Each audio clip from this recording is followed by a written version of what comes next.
Starting all over, right? Yes, we are. Okay. So it says this meeting is being live streamed, and well, apparently we're live. Okay. So just wait a while. Okay. We'll just do the setup. So just double check that we are live, and we are. Okay, very awesome. Okay, so hello everyone. It's a Sunday afternoon, and took us a while to get onto our Facebook Live in this group because there are some new settings in Facebook and Zoom, and hopefully we have overcome that. And we're, yeah, finally here live. So thank you for your patience if you've been waiting for us for our 3 o'clock live. Well, today I have Carson Goh joining me, and I'm very, very excited. Hey, Carson. Thanks for joining us. Okay. Yeah, so Carson is a musician, magician, storyteller, tennis coach. He's multi-talented. And well, recently I had the opportunity to learn more about what he does, and I found it so super exciting. Like I thought, well, maybe I should just get him to come and chat with us. And so here we are. Um, what really got me very curious, Carson, was how you use magic, not just for entertainment, but also for imparting very important skills such as values, presentation skills, respect, creativity, problem solving, like all these things. And they're imparted through magic. So very recently, I understand that you coached like a wayward team and you help this team to create like a very touching storytelling magic presentation. And that really brought tears into, the audience's eyes, like even me thinking about that, like, it just makes me feel very moved. But I think what was really touching about this presentation was that it articulated her deepest heart for her family. And that really helped them to become closer, more reunited. And that's very, very magical in Yes. itself, right? So, can you tell us a little bit more about why magic can be so relevant in this kind of scenarios and in storytelling? I'd like to hear more about that.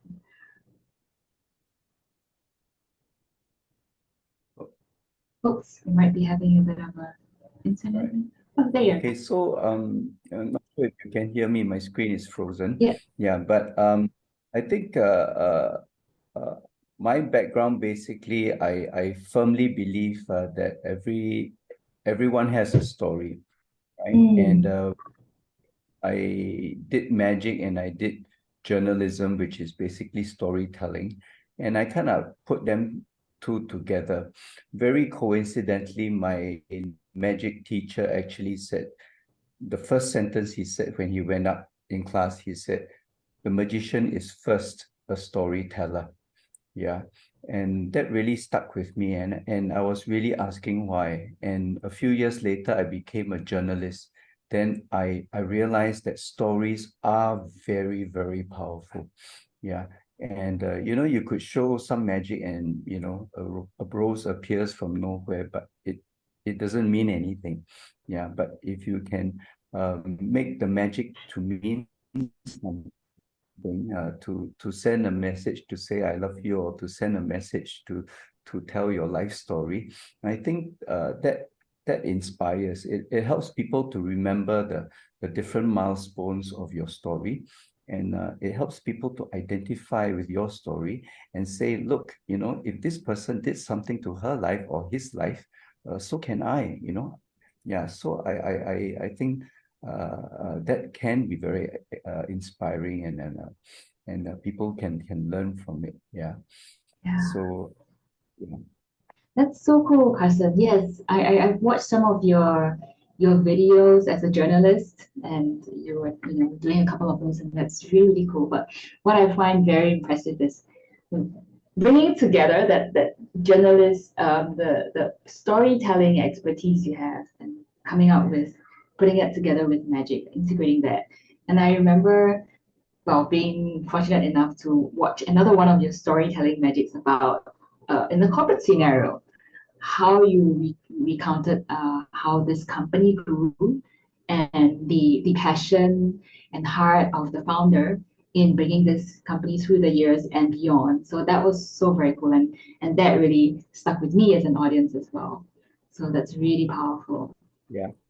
Mm. Yeah. So So that was really fun. I think yeah, it, it it seemed to be just any other story, but actually it took me a long time.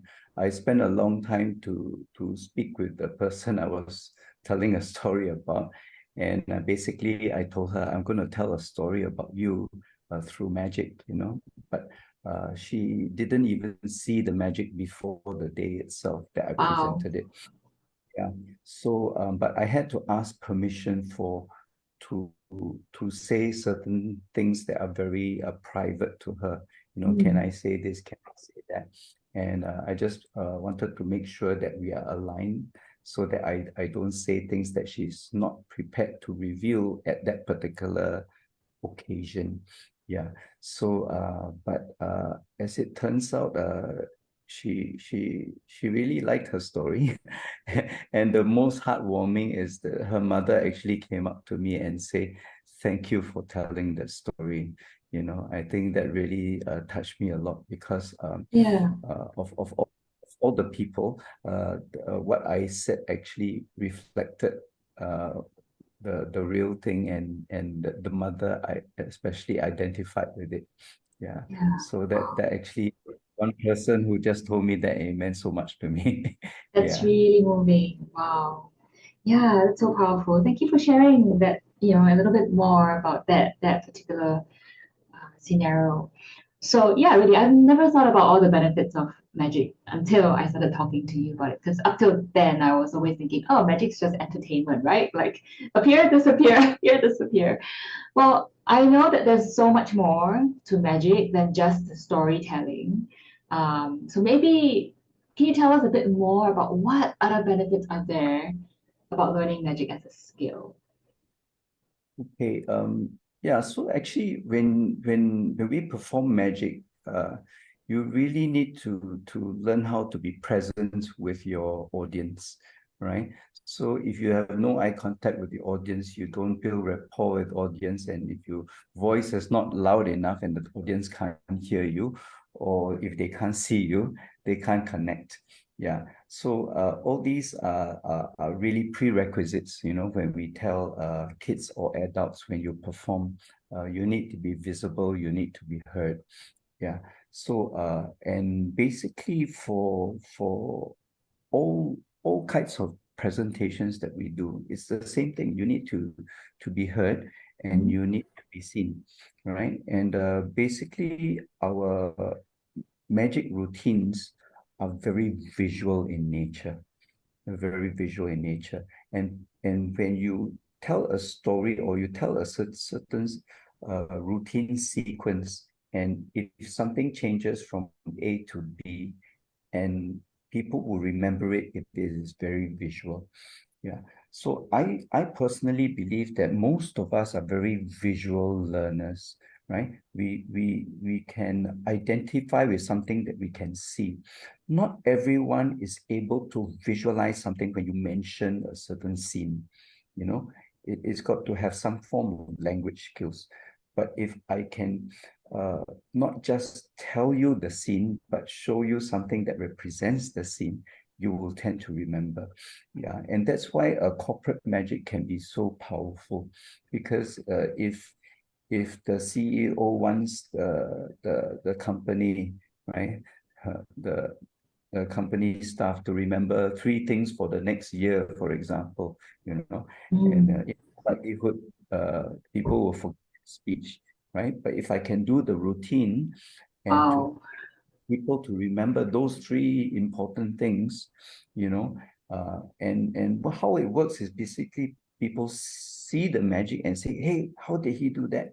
And then they remember the word that they're supposed to remember. Okay, how did he do the second part, and how did he do the third part? Yeah. So Mm. you remember the routine, and you will tend to remember the message, the keywords, I would say, and that's how I like to do it. There's Wow. definitely no totally right and totally wrong way. Now, I think for me, the way I like to do things, and I like to keep things very short. I'll just use the keywords.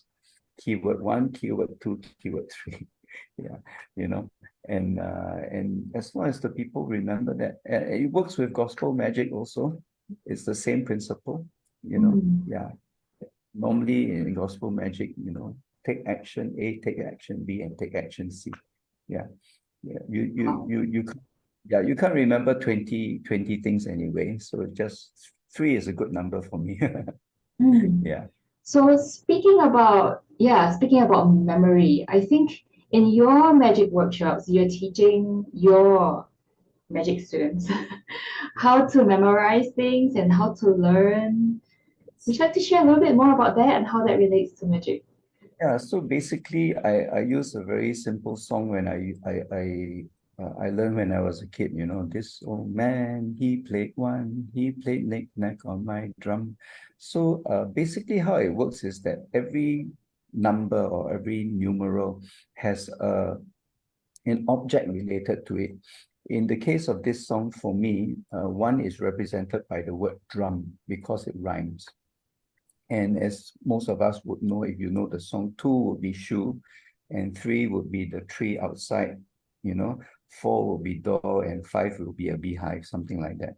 So what happens is that we can't really see one, we can see it on our fingers, but it doesn't really mean anything. But if I say one is being represented by a drum and is actually sitting over your stomach, right? You can actually imagine. If I wanted to remember that I have to go to the shop to buy carrots, right? So what I would do is I would take the drumstick and say the first thing I have to buy is, as represented by drum.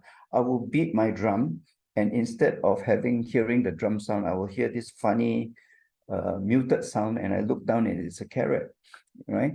And basically, it's absolutely ridiculous, right?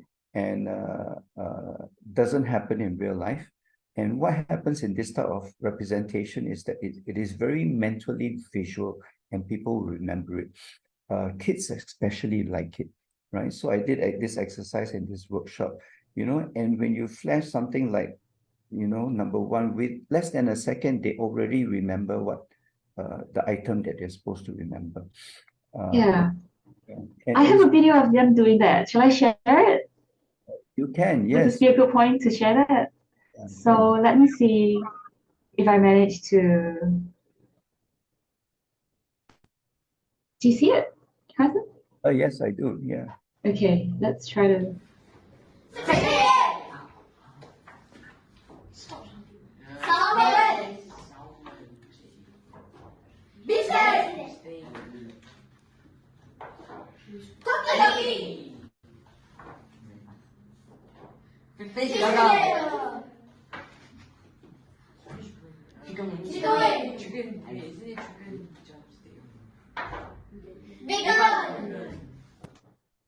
Okay. That's very, very cool. Yeah. So Yeah. that was it. Actually, it is exactly the same exercise. We did 1 to 10, and then I got them to tell me what they like to eat, and Okay. then that explains all the funny things that all the funny words that they are shouting.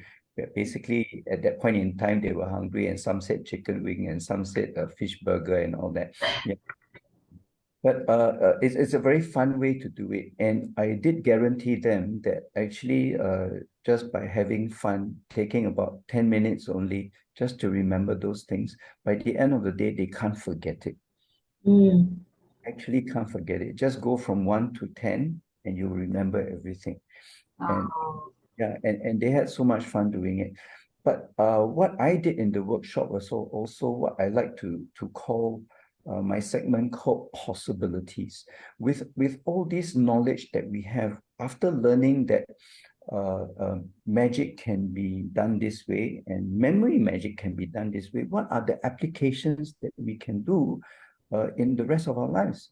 So it can be a real shopping list, for your mom. Mm. Just remember everything. But better still, you can actually apply this to your school, right? the different chapters that you need to study, the different uh,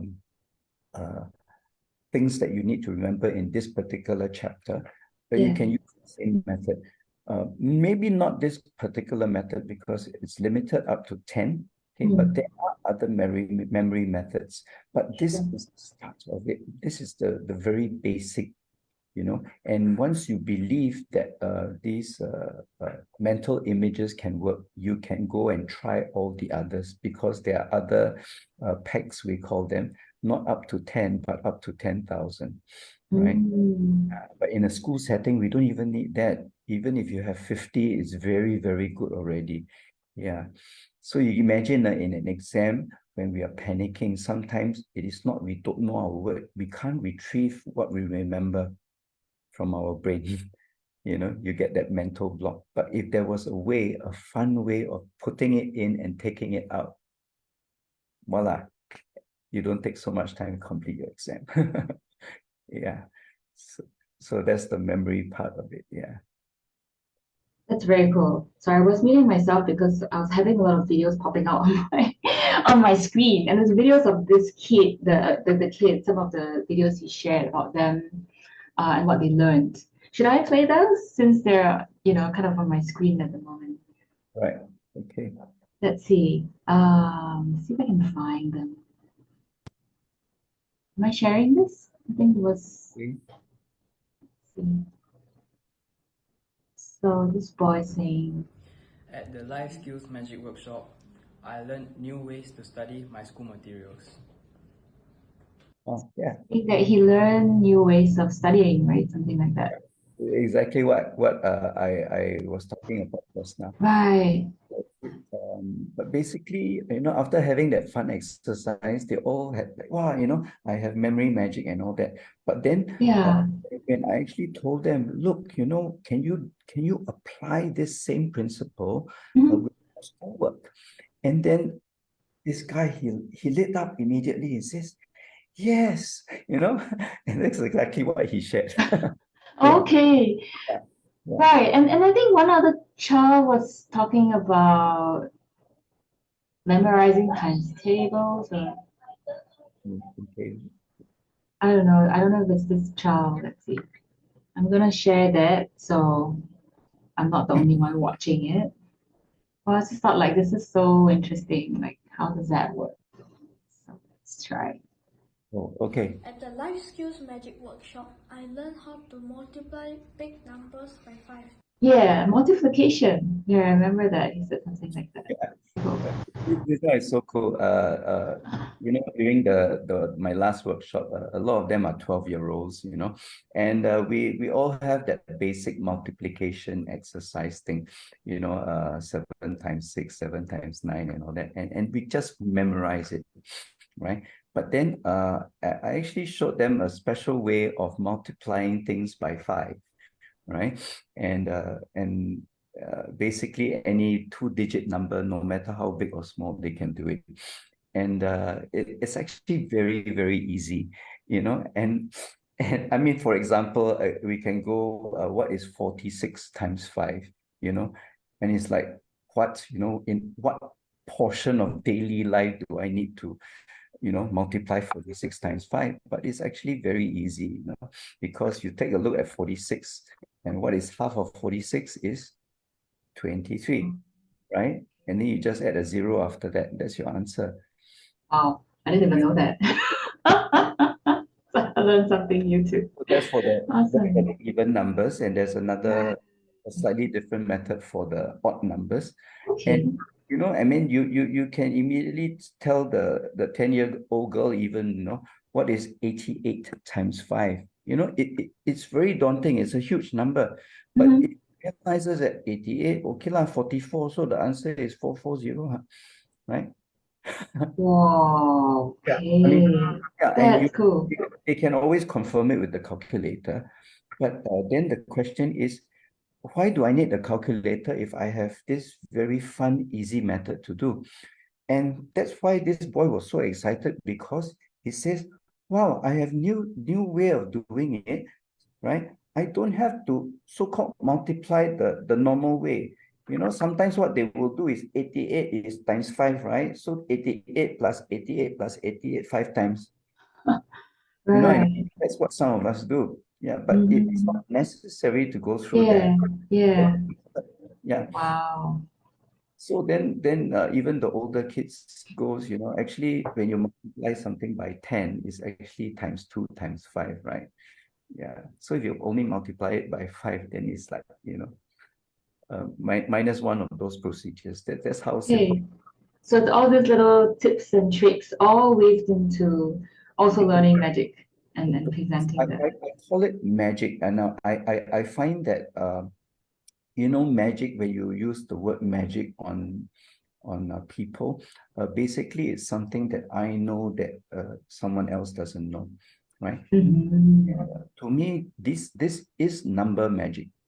It is number magic because actually all the answers we already know how to do it. Yeah, we just only needed somebody to tell us that, hey, actually there is an easier way to do it. Why don't we just adopt it that way? We don't have to do the traditional way of putting it, and multiplying and all that. So I Yeah. have many different cards of different tricks of how to do these things. I'm not a mathematician myself, but when necessary, I can teach this. I pass this skill on to them, and they get very excited, and go, yeah. And then someone said, hey, but then I do, I come out with the answer so fast, then I have to do the working and all that, nowadays they have to do working and all that. I said, it's fine, because in the end, you already know the answer, then you traditional way to confirm. Yeah, so you have a two ways of checking your answers. Yes, Very, yeah. very cool. And then the other thing that I absolutely love are what we call magic squares. Yeah. So if you know what magic squares are, you have 3 by 3, or 4 by 4. You add all the horizontal numbers, all the vertical numbers, all add to the same thing. Yeah. Oh, So yeah, that's super cool. yeah. Not Sudoku. Yeah. So basically, you have, let's say if it's a 3 by 3 grid, you add the 1, 2, 3, they add to a certain number. The second line, you add, and they add to the same number, and the third line also. Yeah. And then you add the vertical, they all add to the same. You add the diagonals, they all add to the same. Yeah. Oh, wow. Oh, so they're learning how to make this, to Yes, create this. learn how to make the magic square. Wow. Yeah. Right. And it's kind of fun because it is not easy to create a magic square. Don't know how. But once you know how, you can actually create a customized magic square in less than a minute. Yeah. And when you give a child that ability, right, and he says, I can do it, it gives them confidence in a lot of things that they do. Yes, Really. Yeah. that's so And important. as adults also, it's not necessary for us to create a magic square, But then sometimes if you can create a magic square out of somebody's birthday, that is Wow, that's super cool. yeah, it is all the same thing as, a person A give me one, Yeah, B gives me another number, but might as well I use the person's birthday, and create something. It is very possible. interesting. Yeah. Okay. So all I'm saying is that my number magic is basically trying to remove the fear out of numbers. Yeah, just to fear out of That's numbers. so important, especially for some children who might find math daunting Correct. or just, numbers. Yeah. Wow. So, I think we all acknowledge it. Sometimes we really know our material, but when we are sitting in the exam chair and table, you can have a mental block. And there was one very simple exercise I did with the kids. I was quite surprised most of them didn't know. It's the 9 times table in the fingers. Have you seen this one? I'm not sure. Do you want to share it? Was that a secret? Basically, the 9 times table are in your fingers, right? For me, I don't know, you do the mirror image thing. Okay. Okay, so this is number 1, 2, 3, 4, 5, 6, 7, 8, 9, 10.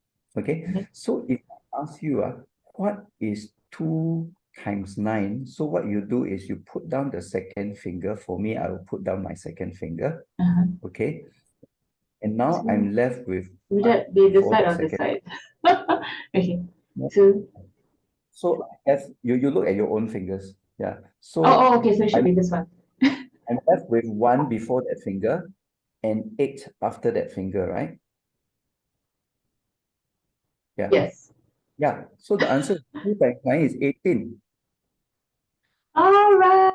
Oh wow, yeah, that's correct. 18.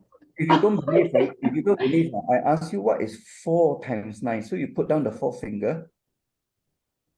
And what do you have? 36. Yeah. That's it. Oh, that's so easy. 6 times 9 is, So that one, that gives 54. yeah, it's just like that. Why did anybody teach me that? Yeah.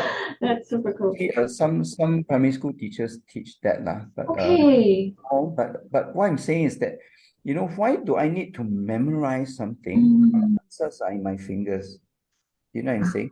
Yeah. So okay. if you can tell a young kid now that the 9 times table is in your fingers, it really gives them the confidence. Mm. And I Parents, if your child is learning the 9 times table, that is a great trick. I never knew that all my life. Or if you're a math teacher, yeah, it's time to teach your kids that way. Very cool, Carson. So what's interesting was when I came out and then the parents waiting for the kids, and then the parents say, "Wow, hey, you teach adults or not?" I say, "Sure, I can do a magic workshop." Why I not? think adults need that too. Yeah, we can all gain some confidence. Yeah, I have a video that I thought would be interesting to share. It was about these kids doing magic. Oh, And this boy So was you empowering choose one people, color something like that. from this Hold on, I box. think. I'm gonna stop and try again just to make sure that people can hear the sound. Okay. Oh, Kevin, you're a real magician. So I wanted to see what is inside this message. Okay. And what does it say? You will choose green. And voila, Kevin is a real magician. So the earlier part of this video was that his friend Kevin was choosing the color of a button or something, right? And it was green. And then when he opened the box, everything was green in there. okay. I really like this video.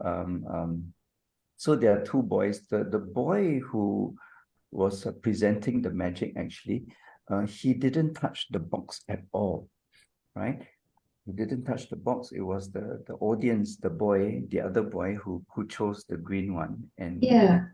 immediately he, so the principle of this one is so interesting, because I spend a lot of time telling them that as a magician, you cannot point to yourself and say, I am good, I am better than you, right? So what I pass to them is that your job as a magician is to make your audience feel better about themselves after your performance. Yeah. And that's exactly what this boy did. He said, I think you are a magician, right? And after that, the guy felt so good, right? He's a magician, and all the attention is pointed to the audience. And I think that's so important. I think gone are the days where we make fun of the person on stage, and that should never happen. Yeah. So I think if I can put anything out there, I will say that the responsibility of a magician is to make the audience feel better about themselves. Not just every member of the audience, but even the person you bring up there. You never make fun of them. Yeah. If anything, the person who goes up there must be the star of the show in a good way. Yeah. Yeah. This is a really totally new perspective, right? Because it was always kind of having tricks and making fun of whoever volunteered was brave enough to volunteer. But in this case, you're really giving a very fresh perspective about respect, about lifting people up, encouraging people. And I love that. It sounds even like coaching, because in coaching, you want to help somebody to feel better after, and in this way, you're using magic to help someone feel better. Yes. That Yeah, so I think it helps to address what I call a little bit of bullying. Sometimes when you talk in class and you talk amongst friends, you will tend to say things that try to put people down.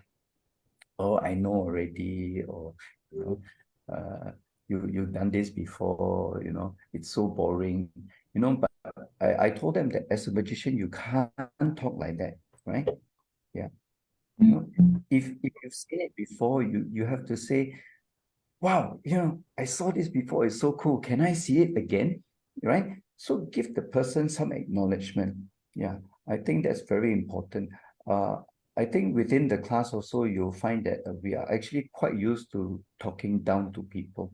And for me, I didn't encourage that. And I said, okay, how can you rephrase what you have just said and lift up the person that you are talking to? Yeah. So actually, all these are quite unexpected, lah.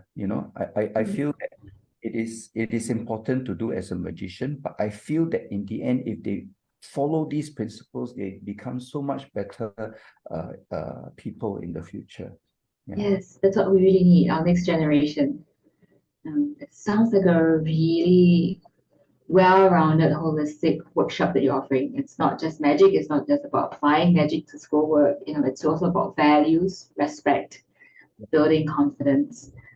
It's very, very nice. I hope that more kids can benefit from that. Actually, why don't you tell us a little bit more about your upcoming workshops that you're offering, you're teaching this? Like, yeah, tell us more about that. Like, when is it happening? Yeah, so what I want to do is I want to do the workshop every week now, because each time I can bless about 10 kids only. Yeah. So anything more, it'll be a bit hard to handle. Yeah. So yeah.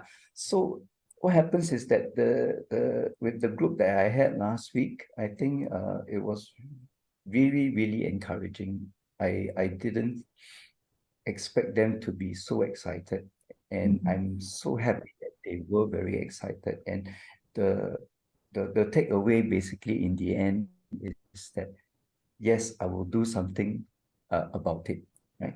They will go use it in their studies. They are going to make other people feel good with their magic, So for me, it's when you learn something, it's not like you keep it in the cupboard and you keep it in the file. Yeah, take some action because the action will cause you to multiply, you know, multiply as a person, multiply the whole movement of being good to other people. Yeah, Yeah, definitely. but so yeah, I will run this workshop on Wednesday and Thursday. I thought that 3 hours each day is just nice, and I will do it every Wednesday and Thursday for the rest of the holiday. Is Yeah, that mornings and or the interesting afternoons? thing is that afternoon is 1 to 4 p.m. Okay, so it's in the Yeah, afternoon, 1 to 4. Okay. 1 to 1 p.m. to 4 p.m. on Wednesday, and day 2 will be 1 p.m. to 4 p.m. on Thursday. Yeah, yeah. Very And then cool. yeah, next year I'll probably bring this workshop to schools. Yeah. So I will Wow. go to the school and The students in those schools are so lucky. So once again, if you're a parent and you're looking for something for, your kids, something very meaningful, I think this is a really meaningful workshop. Oops, sorry. Phone's ringing. iPad's ringing. Okay, sorry. Yeah. So yeah, I think this is such a meaningful thing. Just to learn something in the holidays. It's very, very holistic and just 2 afternoons. And if you are an educator, you have a school, maybe consider getting in touch with Carson as well. I think this program is going to be so helpful for all the students in your school. So yeah. Well, how can people get in touch with you, Carson? Maybe do you have like a website, Facebook, or maybe I can pop. you see my phone, the whiteboard. There you go. Yeah, your number is there. Okay, cool. So yeah, the number's right on. Yeah. Oh, look at that. So you can call Carson on his What's number, yeah. WhatsApp him, or you can email him. And I think we can pop a link in our Facebook Live chats as well. so people can click on that, or I can put those information in. I'll be happy to put that in our live chat so people can get in touch with you.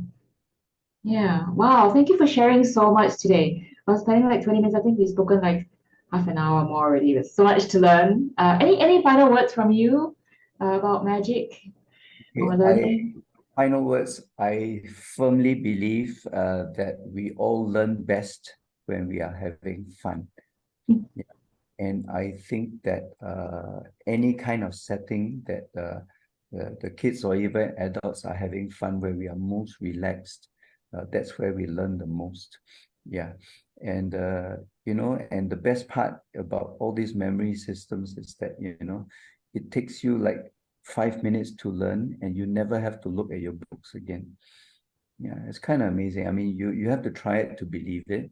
Yes. And actually, I feel that maybe in future workshops we should have the parents come in also, because when parents sees it and says, "Wow," and they both believe in it, and they can go home and practice on themselves, not just the kid do himself. Yeah. Yeah. And the kids could probably do like a little, I don't know, performance at the end for the parents. That would be quite cool as well. Yes. Yeah. Yeah. Very cool. A lot of us, when some of us, when we don't know how a system works, we tend to be it's not so powerful and all that. Yeah. See it in action is like, wow. Yeah. Definitely. So I have one more video of this little girl. Okay. Hold on, I thought it might be nice. Maybe we can. So she's 10 years old, I heard. Yeah. And she's doing a little trick here, or a little magic here that she's learned from you. So maybe I can share that to wrap up. What do you think? Can, Is yeah. Okay, so here it is. So this girl, she's 10, right? And there's something she learned from you. She's saying to be happy, right? I think what she said was something like, we shouldn't be sad, we Oh, should we be shouldn't be sad. Yeah. And then she did that and then changed. Yeah. So that was very interesting, because that was based on what we mentioned, right? Every time you do magic, there must be a message behind it, right? And the simplest message for her, and in the simplest language that she knows, we all shouldn't be sad, we should be happy. Wow. It's very simple message, but at the same time, it was visual, and it was a transformation, right, from A to B. Yeah. Yes. Oh, lovely. I love that. This happened in that 1 second. Very nice. Yeah. Yeah. So you can just do that thing and nobody will notice anything. But the other thing to reveal about her is that she actually felt it very sincerely. She felt that we really shouldn't be sad, and we really should be happy, and you have to be there to feel her. Certainly. Wow. That's so sweet.